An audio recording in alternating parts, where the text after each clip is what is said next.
In a village nestled between mountains lived a young man named Kenji. His mind was never at peace. Every decision, every word spoken to him, every glance from a stranger, he analyzed it all. Did I say the right thing? What if I fail? What will people think? His thoughts spiraled endlessly, like a wheel that never stopped turning. One sleepless night, unable to bear the weight of his own mind, Kenji decided to seek help from the wise Zen master who lived alone in the mountains. The path to the master's temple was steep and treacherous. With each step, Kenji's mind raced. What if the master refuses to see me? What if I'm wasting my time? What if there's no solution? But he pressed on, driven by desperation. After hours of climbing, he finally reached a simple wooden gate. Beyond it sat an old man with kind eyes, tending to a small garden. The Zen master looked up and smiled, as if he had been expecting him all along. Without a word, the master invited Kenji to sit. He placed 2 cups before him, one filled with clear, still water, and the other filled with murky, swirling water. "Tell me," the master said softly, "which cup can reflect the sky?" Kenji looked at both cups. In the still water, he could see the clouds drifting peacefully. In the murky water, he saw only chaos. "The still one, master?" he answered. The master nodded. "Your mind is like these cups. When it is still, you see clearly. When it churns with thoughts, you see nothing but confusion." The next day, the master showed Kenji a small wooden box with a hole in it. Inside was a single rice ball. "Put your hand in and take the rice," he instructed. Kenji reached in easily, grabbed the rice, but when he tried to pull his hand out, it wouldn't fit through the hole. "I'm stuck," he exclaimed. The master smiled. "You're not stuck. You're holding on. Let go of the rice, and you'll be free." Kenji released the rice ball, and his hand slipped out effortlessly. "This," the master said, "is how your thoughts trap you. You clutch them tightly, even when they cause you pain. Simply let go." On the 3rd day, the master took Kenji to a flowing river. He picked up 2 stones and handed one to Kenji. "Hold this stone and feel its weight," he said. Then he threw his own stone into the river. It sank immediately, disappearing beneath the current.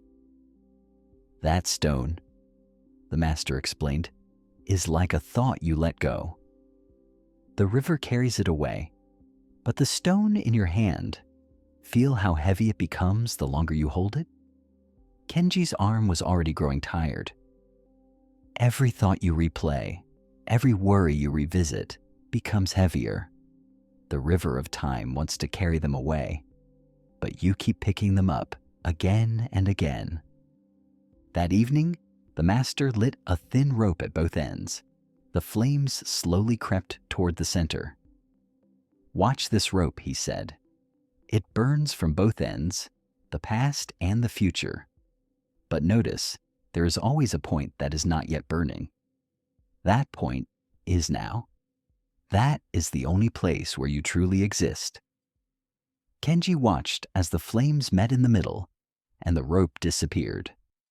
"Your mind burns with regrets of the past and fears of the future," the master continued.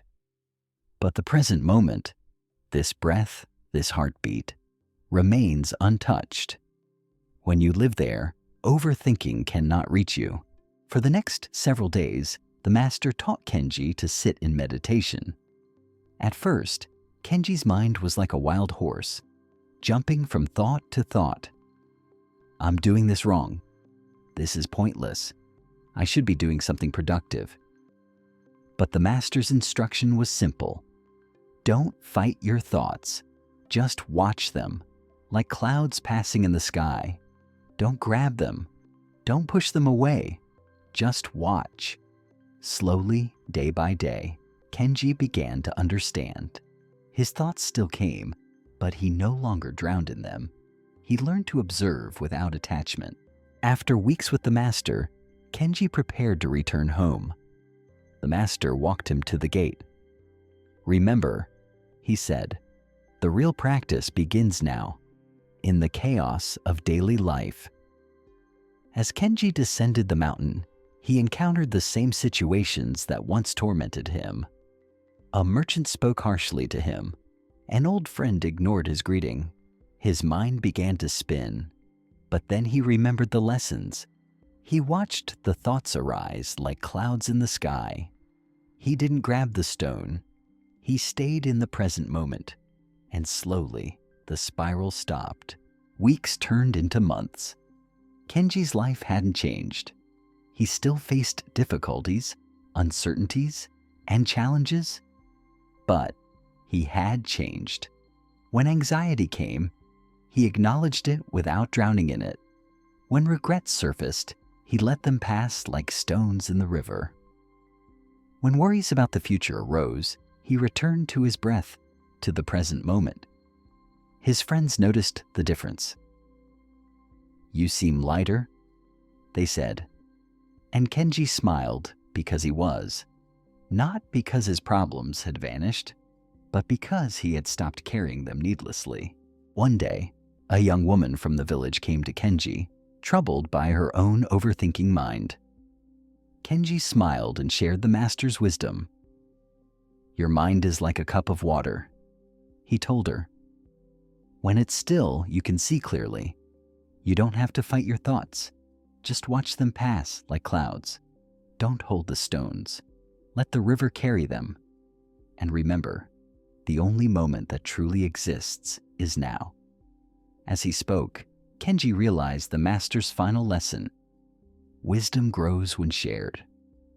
And perhaps the greatest way to stop overthinking is to help another find their peace. The cycle continues, one peaceful mind at a time.